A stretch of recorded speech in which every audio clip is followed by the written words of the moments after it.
10 tysięcy, 15 tysięcy, a może 40 tysięcy. Ile tak naprawdę zarabiamy my, operatorzy, i tutaj postaram się w tym filmie to wyjaśnić, jak i nowym widzom, którzy są na kanale, wprowadzić Was w to wszystko, na jakiej zasadzie to mniej więcej działa, jak jesteśmy rozliczani.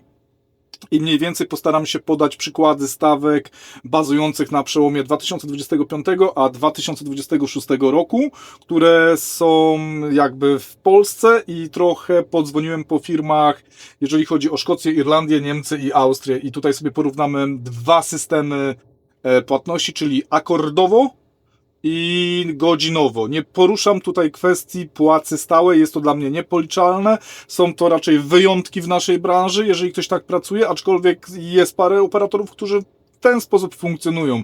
Czy to dla sektora prywatnego, czy dla sektora państwowego. I postaram się tutaj poruszyć stawki w kwotach netto, czyli na rękę, a nie brutto.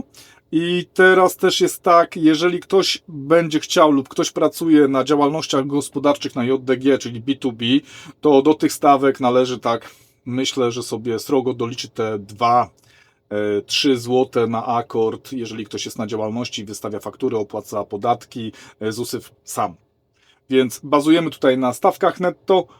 I też tak z ciekawości zaraz tutaj wrzucę monitorek właśnie z pracy i pokażę Wam mniej więcej, jak wygląda to rozliczenie i jak wiemy, skąd wiemy, ile zarabiamy. Czyli taki licznik pokazujący nam, ile kubików zrobiliśmy, tak? One występują tylko w Harvesterze, w Forwarderze nie ma. Ogólnie zabierałem się do tego odcinka trochę czasu. Jest ten odcinek robiony na prośbę wielu moich widzów. Dla tych, co nie są w temacie, ten kanał jest kanałem o maszynach leśnych, harwesterach, forwarderach i troszeczkę to, co jest wokół tego, jeżeli chodzi o sprzęt i o takim życiu, jak wygląda praca i życie operatorów harwestera i forwardera.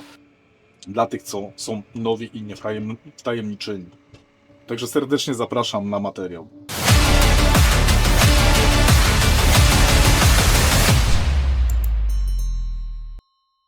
Operator doświadczony może zarabiać w granicach, bym tak powiedział, uśredniając, ok? Bo to naprawdę jest bardzo zmienne jest to wynagrodzenie i uzależnione od wielu czynników.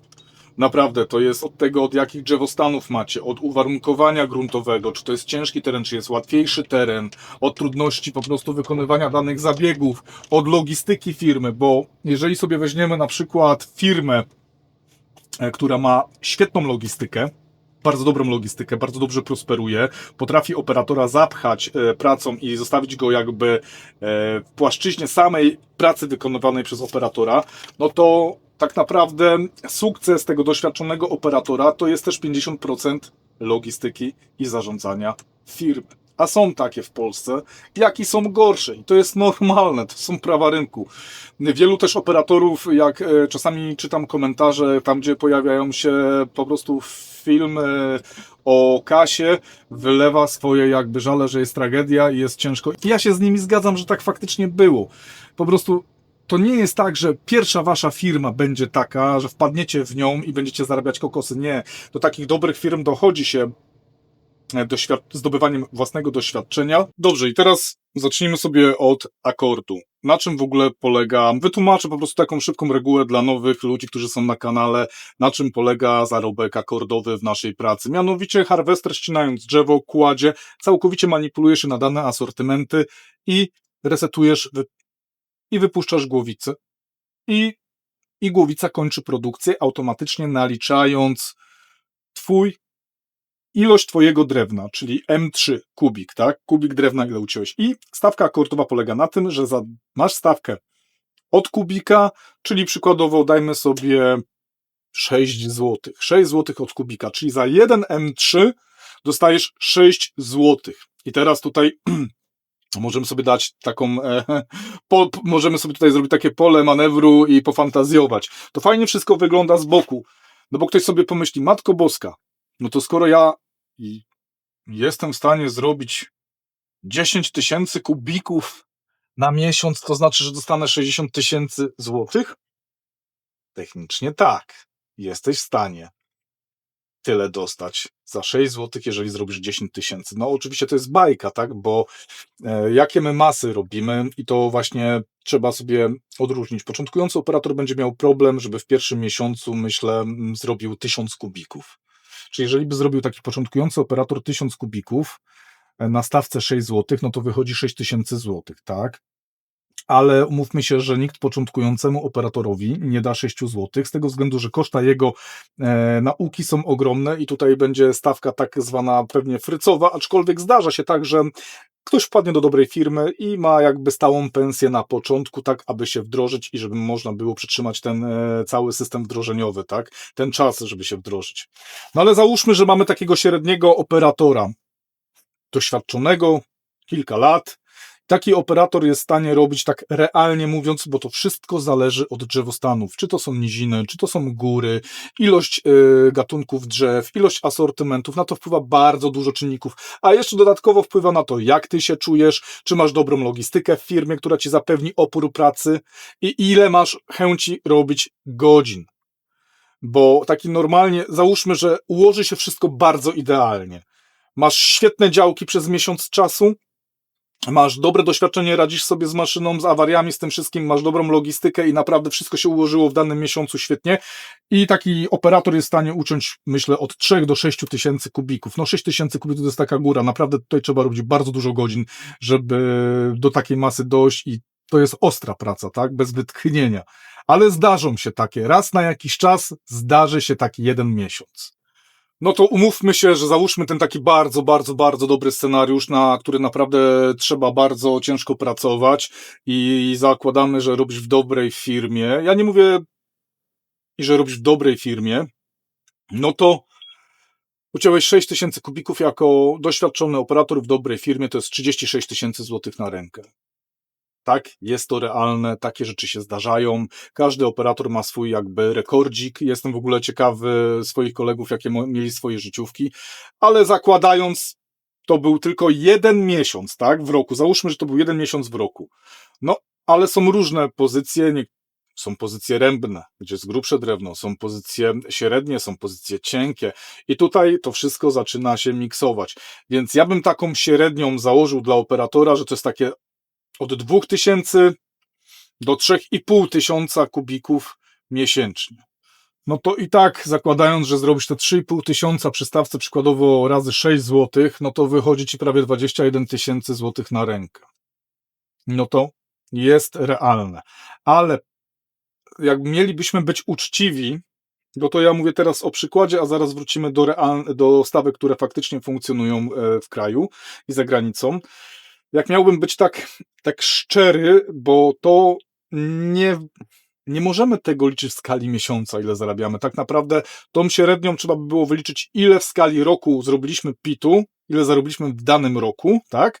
I z tego wyciągamy sobie średnią. Więc rozmawiając z różnymi operatorami, to taka średnia na rękę w kraju, w unormowanej firmie, załóżmy z tych lepszych firm, wychodzi gdzieś w granicach 15 tysięcy złotych miesięcznie, taka średnia, bo raz zarobisz 8 tysięcy, raz zarobisz 15, a raz zarobisz 20 parę tysięcy. Więc to się wszystko sumuje w skali roku i z tego wyciągamy jakby taką średnią, ile miesięcznie jesteśmy w stanie na rękę zarobić. Jeżeli pracujemy na B2B i wystawiamy faktury, no to tutaj te kwoty są wyższe, no i tutaj trzeba to kombinować, tak? Jak fajnie sobie z tym podatkiem i z tym VAT-em działać. Przykładowo, ile tniemy na godzinę i to też jest wszystko uzależnione od twojego stanu, ile masz sił, ile masz chęci, bo niekiedy są drzewostany, gdzie utniesz 50 kubików za godzinę, a niekiedy będziesz robił 10 kubików za godzinę, albo w najgorszych wypadkach na trzebieżach wczesnych będziesz robił 5 kubików na godzinę. I teraz tak, teraz często w kraju spotyka się wyróżnione stawki. Stawki są inne na grubym drewnie i inne na cienkim drewnie. I teraz dzwoniąc do kilku firm, stawki akordowe między 2025 rokiem a 2026 rokiem były takie, że najczęściej spotykaną stawką to było 6,50, którą tutaj ja słyszałem jako doświadczony operator, aczkolwiek jeszcze mógłbym negocjować, tylko w sumie trzeba sobie też powiedzieć, że występowały ekstremalne, wysokie stawki, jak 9 zł, a nawet i 13 i 15 zł, tylko teraz trzeba sobie uświadomić jedną rzecz w tym wszystkim. Czy taka ekstremalna stawka ma swoje uzasadnione, że wyrób tego drewna będzie cięższy. Przykładowo będzie bardzo dużo cienkiego drewna, albo będzie w ekstremalnie ciężkim, dostępnym terenie i ta czasochłonność wyrobienia M3 jest większa, tak? Więc czasami taka uśredniona stawka, przykładowo jak 6,50, 7,50 czy tam 8 zł, uważam, że niekiedy będzie lepsza, bo skoro ty będziesz w stanie zrobić 4000 kubików, czy tam od 3 do 4000 kubików miesięcznie na fajnym drewnie, to i ty osobiście jesteś mniej wykończony, a też jesteś dobrze zarobiony, tak? A przy takich ekstremalnie wysokich stawkach niekiedy naprawdę trzeba się narobić i ta wydajność jest zmniejszona. Do tego trzeba sobie doliczyć, trzeba sobie też powiedzieć, czy taka firma na przykład daje auto służbowe, bo to też jest redukcja kosztów twoich osobistych. Następnie, czy są noclegi opłacane. Naprawdę tutaj jest ten system tak ogromnie zróżnicowany. Było na przykład też parę stawek, 4 złote, trochę piątek było. W sumie piątek nie spotkałem podczas rozmowy, tylko to były stawki takie 5,50 od kubika dla doświadczonego operatora. Najniższa stawka, jaką ja spotkałem, to jestem ciekawy, czy moi koledzy będą wiedzieli w jakim województwie, to 3,50. No 3,50 jest niską stawką. Ale nie mnie to rozstrzygać, mówię to, co jest. I kwestia taka, że godzinówki w Polsce są i tutaj te stawki godzinowe dla doświadczonego operatora to były w granicach 50-70 zł można było dostać. Ale ja uważam, że jest to problematyczny system u nas w kraju w pracy, bo tak naprawdę jak masz akord, tyle ile zarobiłeś, tyle masz i tyle ma firma i tutaj raczej nikt nie będzie miał do ciebie pretensji, a przy stawkach godzinowych zawsze jest albo mało zrobiłeś, albo dopisałeś godzinę, albo tamto. Więc ja nie lubię stawek godzinowych, ja osobiście, okej? Bo dla mnie możliwość, na przykład, kiedy mój umysł mówi, a mam akord, czyli sky is the limit i mogę czepać tyle godzin, ile chcę, bo tyle będę potrzebował pieniędzy, jest dla mnie bardzo motywującą rzeczą. Więc te stawki dla doświadczonych operatorów, więc te stawki godzinowe dla doświadczonych operatorów znalazłem w kraju od 50 do 70 zł. Tak, ja osobiście piszę się zawsze na akord. W Niemczech akurat tutaj, jeżeli chodzi o godzinówkę, jest to bardziej popularne i tutaj zaczynają się problemy, bo stawka godzinowa bazowała od 15 euro, dla doświadczonego operatora nawet do 29 euro na godzinę. I teraz ja sobie wspomnę lata 2013, to ja miałem płacone na godziny w Austrii od 17 na początku, kiedy się nająłem w firmie, 17 euro, potem mi to skakało do 20 euro. Więc to była w porządku stawka, nie mówię, że nie. Tych godzin się naprawdę tam trzepało, więc i roboty przy tym się robiło. Bardzo szokujące dla mnie były stawki ze Szkocji i Irlandii. Dzwoniąc do firm, jeżeli chodzi o Szkocję i Irlandię, bo to był kilka lat temu, 3 lata temu chyba był taki bardzo popularny kierunek wyjazdowy, z tego względu, że bardzo dużo operatorów wyjeżdżało ze względu na wiatrołomy, na kornika, który się tam pojawił. Tak, bo u nas to jest tak zwane czarne, spadające złoto. Jak jest kornik, czy jest wichura, to my mamy finansowe Eldorado, ponieważ jedziemy bez oporów i tniemy, nie patrząc na zabiegi, bo trzeba przekształcać lasy, tak, które się po prostu skończyły. I jaką ja dostałem stawkę za godzinę z transportem do miejsca docelowego i auto służbowe 17 euro na godzinę.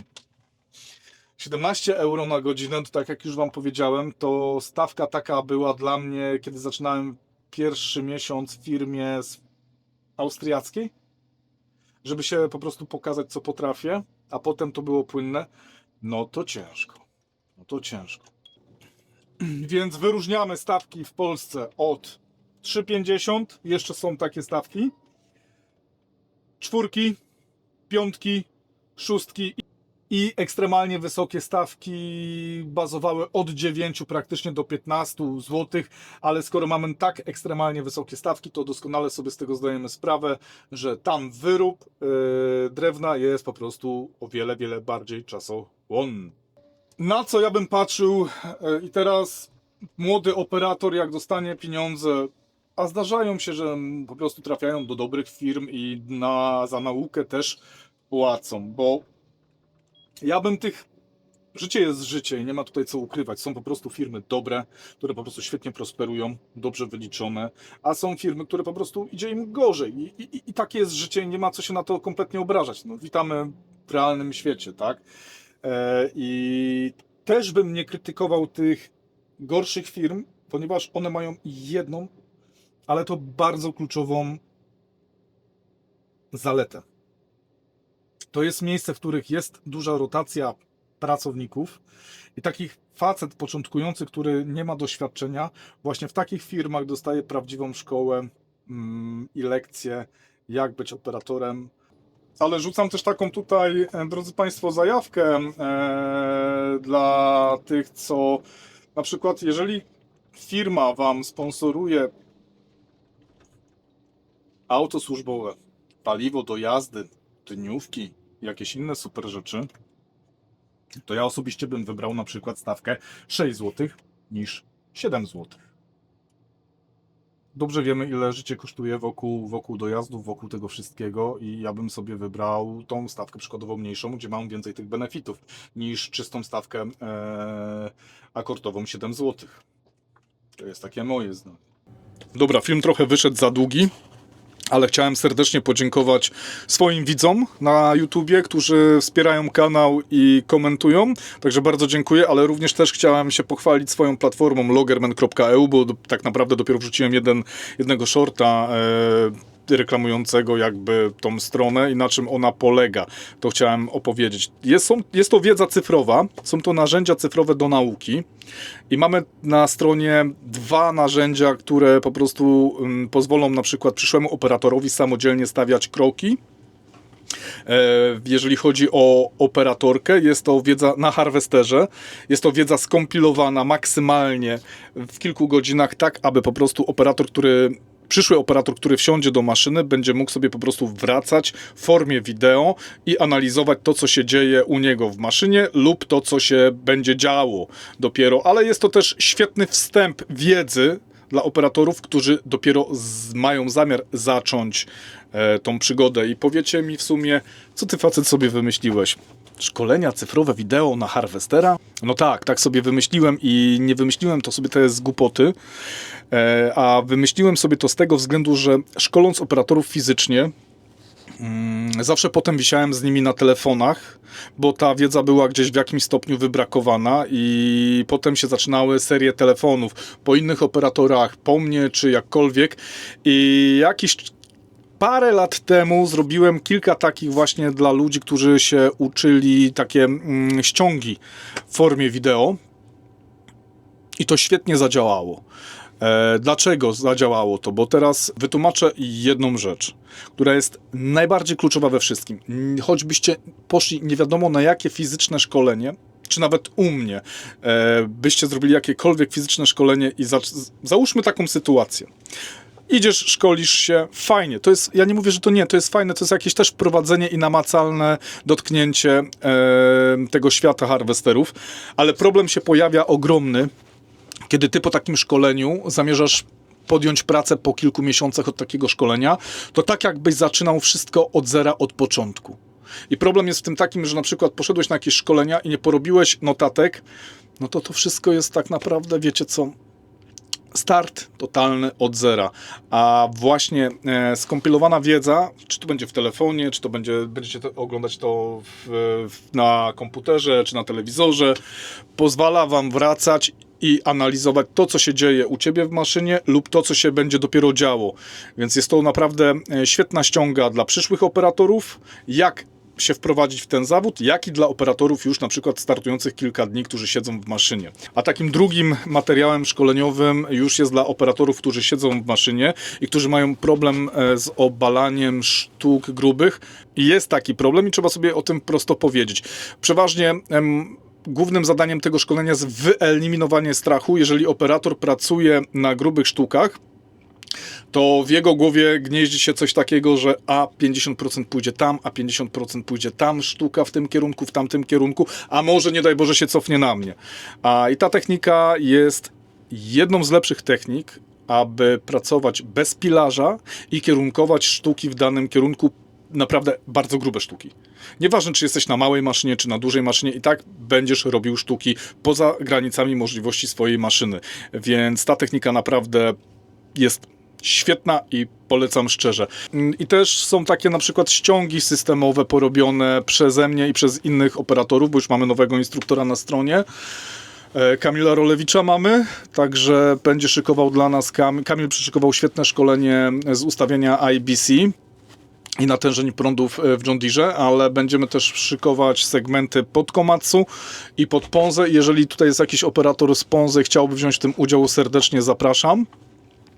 Więc to też zabiera taki problem, że nie trzeba wydzwaniać po kolegach i prosić się o wiedzę, bo czasami my, operatorzy, traktujemy się po prostu jako konkurencja, a tutaj pozwala to przejść operatorowi z John Deere'a na przykład na Ponzę, mając taką ściągę bardzo szybko, bo załóżmy, ja na przykład na Ponzę pracowałem 15 lat temu, tak? I ja na dzień dzisiejszy, wchodząc na nowe Ponze, ja potrzebuję dalej się szkolić i uczyć w tych systemach, bo po prostu nie pamiętam tego, a systemy też ewoluują. To jest całkiem normalne.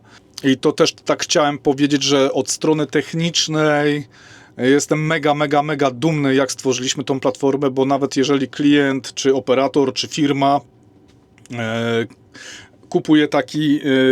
kupuje taką ściągę lub szkolenie i coś jest dla danego człowieka nawet niejasne i niezrozumiałe, to ja mam możliwości ingerowania po prostu w to wszystko i dogrywania i wrzucania materiałów, które mogą być dla Was niejasne, więc jest to świetna rzecz od sprawy technicznej, tak? Dopiero wystartowaliśmy z tym wszystkim, to będzie rozwijane, więc też dla ludzi, którzy jakby rejestrują się, są na tej platformie, ona będzie coraz większą platformą i będziemy rozwijać ją w kilku kierunkach, ale to dopiero w przyszłości.